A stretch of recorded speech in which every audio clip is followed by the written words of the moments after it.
Hi guys. It seems that my video from yesterday may have been a bit long, and I do not want to bore you guys. I want you to really focus on the material that we're going over. So I'm going to go over chapter 4 very briefly, hopefully in less than 10 minutes. So I'm going to try to share my screen and see if this works out this time.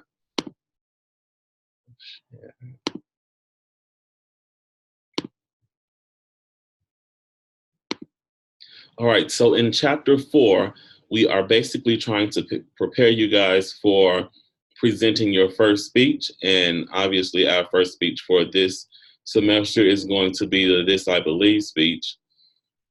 So, in terms of developing your speech, the book talks about focusing your speech time. You're focusing your speech to fit the time limit. So for this speech, your time limit is 3 to 5 minutes. So you want to make sure that you are covering enough information that you feel that 3 minutes at the very least, but you also don't want to try to talk about so much that you end up going over your time.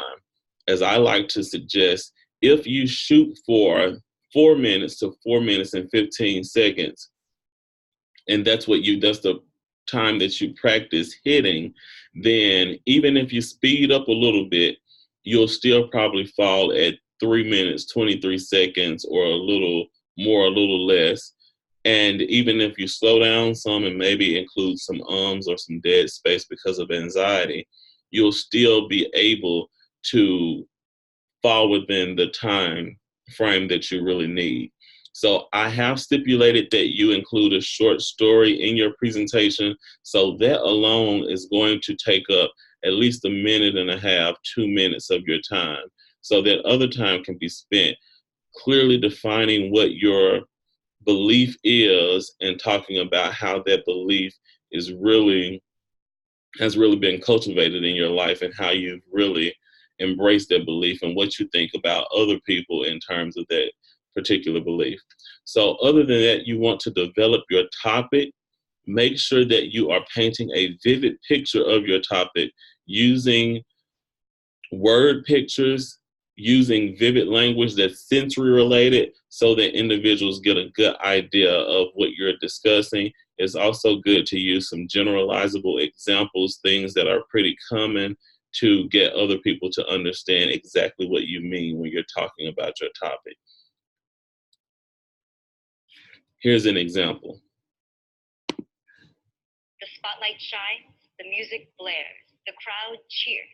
The colors, bright and vibrant, bleed together as Alexa and her dance partners sail across the dance floor. Her partner touches her hand and her waist, but only briefly. He then spins her away and she glides across the dance floor in what seems like a single motion. Alexa has worked many weeks for this moment. Alexa, you see, is a championship ballroom dancer.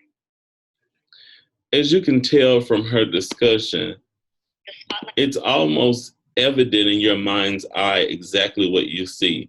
In my mind's eye in particular, I can see a young lady on the floor being spun and gliding across the floor. That's something that we've seen before, if not in person, maybe on a television show, and we can really vividly picture that in our mind's eye. So in terms of developing your presentation for the first day, you should really try to make sure you have a nice, strong attention grabber. You say something within the first minute, within the first few seconds, actually, that grabs your audience's attention and lets them know what your topic is going to be. Also, it might be helpful for you to orient your listeners to the subject by, in the first minute, saying exactly, explicitly, what it is that your belief is. I've heard a couple speeches, and in some of them, at the end of the speech, I'm wondering exactly what was the original belief that they wanted to talk about. So make sure in the beginning that you catch your audience's attention, but that you also make it known what your speech is about, what your actual belief system is that you're discussing. In the body of your speech, there are a number of ways that you can organize the information. Typically, you want between 2 to 5 main points, but since this speech is so short, I would pretty much stick to 2 or 3 main points. And you can organize those in various ways. The text talks about chronological and topical organization pattern.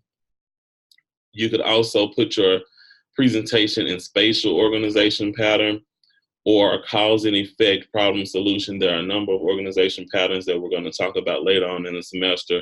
But more than likely, since you're going to actually be telling a story, the ideal organizational pattern would be chronological, as you would be able to say this happened first, this is what happened next in terms of time sequence.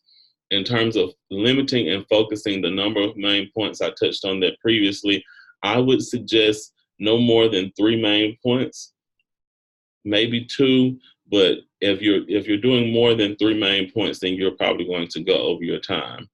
Also, be mindful of transitions. We want your presentation to flow. It should be conversational in nature. It should sound as if you know exactly what you're talking about, and you plan to talk about exactly the main points that you're going to hit on. So in between those main points, you want to have some type of segue, some type of transitional statement that lets us know that you're shifting from one main point to another, while also making a clear connection between those main points, so it makes sense that all of this information is going together in one cohesive presentation. At the conclusion of your presentation, you want to do what we call provide closure. You want to let it be known that you are done with your presentation without having to say the exact words, "That's the end of my presentation," or "I'm done." Some people do this by referencing whatever their attention grabber was. Some people do this by reinforcing their main idea or their central idea, which essentially means that they'll go back and say something to the effect of, "My goal or my belief is based on so on, so forth." Some people also might elect to say, "In conclusion, I'd like to remind you all that it's important to blah, blah, blah," whatever your goal is or whatever your belief is. Last thing is to make sure that you end on a strong note. Make sure that at the end of the speech that you are speaking with as much excitement and passion and vigor and strength of voice as you did in the beginning. You don't want to let the speech die out like a melting candle or anything like that. You want to make sure that it's known that your speech is ending, but that you maintain some strength of momentum throughout the presentation. Oh, another thing, my apologies. We are presenting this speech in extemporaneous style. That means that we're presenting from prepared notes, that we will be prepared, we will have practice, but we will not have a word-for-word script developed to read from. We will not have a manuscript. We will not be reading our speech verbatim from any type of document. Make sure that if you have an outline or cue cards, that you're glancing at those resources and not using them as a crutch by reading from them, but that you just glance down and you look back up and maintain eye contact with your audience. In terms of preparing for the presentation, make sure that you rehearse out loud. Sometimes it's recommended that you rehearse with friends or family members so that they can give you constructive feedback in regards to what you did well and those things that you could have done a bit better. Make sure that you time yourself. As I said previously, I would shoot for 4 minutes to 4 minutes and 15 seconds during my practice, just in case I slowed down a little bit or I sped up with anxiety or as a result of anxiety. In terms of your visual presentation, make sure that your feet are planted, no crossed ankles, no holding yourself in terms of holding your arms, no holding your hand on your chin or holding the podium. Make sure that all of your gestures are natural. And if you do not feel like you want to gesture at all, keep your hands placed naturally at your side.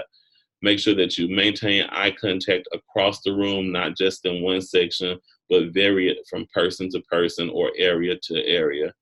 Make sure that you are having or speaking with a bit of color in your voice. You don't want to be monotone or sound as if you're sad or depressed. Make sure that you sound lively and that you're excited about whatever your topic is, and that you are projecting your voice as best you possibly can. In regard to taking steps to reduce anxiety, there are some suggestions in chapter 1. You can practice some breathing exercises, some visualization techniques. If at the last moment you feel some extra anxiety, some people say that you can put a little pressure on certain areas of your body. You can scrunch your toes up in your shoes. You can clasp your hands really hard and then release. And that for some people that works out. We'll go over quite a few anxiety reducing techniques in class. So these are just a few suggestions that some people try, but we'll go over a lot of them throughout the semester. That's everything that I want to cover for this chapter. Hopefully I did not go over my 10-minute mark. If you have any questions, comments, or concerns, feel free to reach out to me. I am going to stop my share, and I look forward to seeing the remainder of the presentations. I'll see you in class.